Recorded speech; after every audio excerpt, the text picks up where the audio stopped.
खबर आजमगढ़ जिले से है। ऑटो चालक व ई रिक्शा चालक समिति उत्तर प्रदेश आरटीओ कार्यालय पर किया प्रदर्शन। संगठन अध्यक्ष कृपाशंकर पाठक ने बताया, सुप्रीम कोर्ट की अवहेलना और पुलिसिया उत्पीड़न से तंग ऑटो रिक्शा व ई रिक्शा चालक समिति उत्तर प्रदेश ने आरटीओ ऑफिस पहुंचकर प्रदेश के मुख्यमंत्री के नामित आरटीओ को ज्ञापन देते हुए अध्यक्ष कृपाशंकर पाठक ने बताया कि आए दिन प्रशासन द्वारा तमाम अनर्गल आरोपों में ऑटो चालकों का भारी भरकम चालान किया जा रहा है। वह सुप्रीम कोर्ट द्वारा डीजल व पेट्रोल गाड़ियों का परमिट बढ़ाकर 20 साल कर दिया गया, उसके बावजूद आदेशों का उल्लंघन करते हुए परिवहन विभाग द्वारा इसे लागू नहीं किया जा रहा है। ऐसी तमाम समस्याओं से ऑटो रिक्शा चालकों को उत्पीड़न का शिकार होना पड़ रहा है।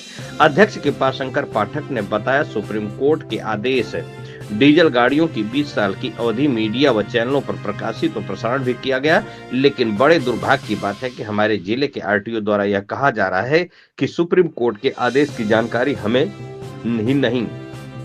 संगठन ने मांग की है कि उच्चतम न्यायालय के आदेशानुसार ऑटो रिक्शा चालकों की 20 वर्ष की परमिट बनाई जाए और एक ही परमिट पूरे जनपद के लिए जारी किया जाए। परमिट पर लगा प्रतिमाह विलंब शुल्क समाप्त किया जाए। पुरानी गाड़ियों को चलन में नहीं है, उनके मालिकों पर अनैतिक रूप से टैक्स लगाकर दोहन न किया जाए। यदि इसके बाद भी हमारी मांगे पूरी नहीं हुई तो हम ऑटो रिक्शा चालक जगह जगह पर चक्का जाम को बाध्य होंगे, जिसकी पूरी जिम्मेदारी परिवहन व शासन प्रशासन की होगी। इस दौरान महामंत्री छोटे लाल, संगठन मंत्री शाहिद अहमद, अरविंद सिंह, कैलाश यादव, वीरेंद्र यादव, मुकेश श्रीवास्तव, रमेश महेंद्र, राम अवतार, गोवर्धन सोनू, अवरार, विंध्याचल शुक्ला आदि लोग मौजूद रहे। जीएनआई से शिव प्रकाश चतुर्वेदी की खास रिपोर्ट।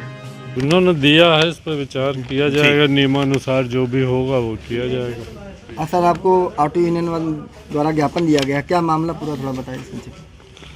अब ये तो इसमें पढ़ने पे पता चलेगा। इन्होंने टैक्स जमा नहीं किया, बहुत सी गाड़ियां उनको टैक्स की नोटिस गई है। बाकी 20 साल करने के लिए जो है, अगर नियम के हिसाब से होगा तो किया जाएगा। आरटीए के द्वारा इसमें निर्णय होता है, आरटीए की बैठक में रखा जाएगा, जैसा निर्णय होगा बता दिया जाएगा। सुप्रीम कोर्ट के आदेश जो 20 साल का सुप्रीम कोर्ट द्वारा आपका ऑटो का परमिट का निर्णय आरटीए से होता है ना, तो आरटीए बताएगी ना, आरटीए में निर्णय होगा। नहीं, जैसे सुप्रीम कोर्ट द्वारा माननीय द्वारा ये आदेश किया गया है कि 20 साल गाड़ियों को चलने दिया जाए। कहाँ आदेश तो देंगे, तो ये चला तो रहेगी, तो हमने नहीं रोका है। नहीं तो कागज में चलना चाहिए। तो कागज ना बिना परमिट के चलाएंगे तो टैक्स नहीं देंगे, बिना परमिट का जुर्माना नहीं देंगे। वो नहीं, आपके जो है विभाग द्वारा बनाया जाए तो ये बनवाएंगे तब तो हम घर घर जाके थोड़ी नहीं जाता है। आप ये कह रहे हैं कि जो डीजल गाड़ी का नहीं बनेगा, पेट्रोल गाड़ी का नहीं बनेगा, तो जो 5 साल के बाद नहीं बनेगा, जो गाड़ी सर खरीदी गई है कर्जा लेकर के, तो वो गाड़ी मालिक कर्जा कहाँ से भरेंगे? बात यहाँ से है। परिचय बताएं। कृपाशंकर पाठक हमारा नाम है। ऑटो रिक्शा चालक समिति उत्तर प्रदेश का मैं अध्यक्ष हूँ। आज हम लोगों ने यहाँ 4 सूत्री मांग को लेकर के ज्ञापन दिया। दुर्भाग्य का विषय तो यह है कि माननीय सुप्रीम कोर्ट ने गाड़ियों का जीवन काल 20 साल तक कर दिया, परंतु प्रशासन के दृष्टि से सुप्रीम कोर्ट समझ में नहीं आता है कि ये उनके नियम का, उनके आदेश का पालन करेंगे कि नहीं करेंगे। ऑटो रिक्शा चालकों का चालान हो रहा।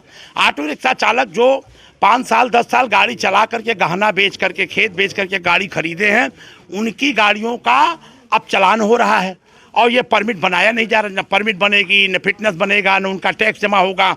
और ये गरीबी के कारण अगर गाड़ी चलाएंगे भी तो उनके ऊपर दोषारोपित करके उनके ऊपर भारी भरकम 22,000, 25,000, 30,000 का जुर्माना, 40,000 तक का जुर्माना इसमें वसूला जा रहा है। ये दुर्भाग्यपूर्ण है। हम चाहेंगे कि माननीय सुप्रीम कोर्ट के आदेश का अनुपालन जो है, चाहे आरटीए की बैठक से, चाहे जैसे भी हो, इसका अनुपालन कराएं शासन से। और ऑटो रिक्शा जो पूरे ज़िले में चल रहा है, जैसे यहाँ से लाटघाट जाना है, लालगंज जाना है, तो हम चाहेंगे कि ऑटो रिक्शा का परमिट जो है पूरे एक ज़िले का एक परमिट हो जाना चाहिए। और जो परमिट पर मान लीजिए कहीं से चूक हो रही, जैसे इनकी तरफ से ही चूक हो रही है, परमिट नहीं बन पा रहा, ये 200 रुपया प्रतिमा जो है विलम्ब शुल्क लगा रहे हैं, हम चाहेंगे कि विलम्ब शुल्क जो है समाप्त किया जाए। और जो पुरानी गाड़ियाँ 25 साल, 30 साल, 40 साल पहले जब लोगों का नियमावली का ज्ञान भी नहीं था, वो गाड़ियाँ समाप्त हो गई, उनका कोई कबाड़ में ख़त्म हो गई, ऐसी गाड़ियों पर आप पुनः टैक्स लगा करके जो मरे हुए लोग हैं उनके ऊपर टैक्स लगा करके अनायास उनके परिवारों को परेशान कर रहे हैं। हम चाहेंगे कि यह जो है समाप्त किया जाए। आरटीओ विभाग द्वारा कहा जा रहा है कि आप लोग कागज बनवाने नहीं आ रहे हैं, माननीय सुप्रीम कोर्ट के आदेश का भी इन लोग की जानकारी नहीं है, इस विषय में क्या कहेंगे? यह तो यही बात है, जब हमने आरटीओ महोदय से कहा और वर्तमान में भी आप इनका बयान देखे हैं, यह लोग माननीय सुप्रीम कोर्ट के दिए गए निर्णय से इनका कहना है कि हम अवगत नहीं। अब पूरी दुनिया जान चुकी है, लेकिन ये लोग नहीं जान रहे हैं, तो अब इसके आगे हम क्या कहें? आप लोग के ऊपर दोष लगाया जा रहा है कि आप लोग ये दोष लगाना तो मैं तो आप पत्रकार बंधु के समक्ष की बात है, दोष लगाया जाना इनका कहना बिल्कुल मिथ्या है, गलत है ना। कागज पत्र आप लोग दुरुस्त नहीं कराए? कागज पत्र कैसे दुरुस्त? कोई अभी आज ही तैयार बनावे कागज बनावे तो हम भेजें लोगों को परमिट बनाने के लिए, ये परमिट बना ही नहीं रहे। परमिट नहीं। आप कल्पना करिए, गहना बेचे, खेत बेचे, जो गाड़ी लिया, जो 5 साल की गाड़ी चला, अगली बार परमिट नहीं बनेगा, वो कर्जा कौन देगा? ये कर्जा देंगे 5 साल की गाड़ी कि जो है इनके माननीय मंत्री जी पर कर्जा देंगे, कि मुख्य सचिव देंगे, कि माननीय मुख्यमंत्री कर्जा देंगे? कौन कर्जा देगा?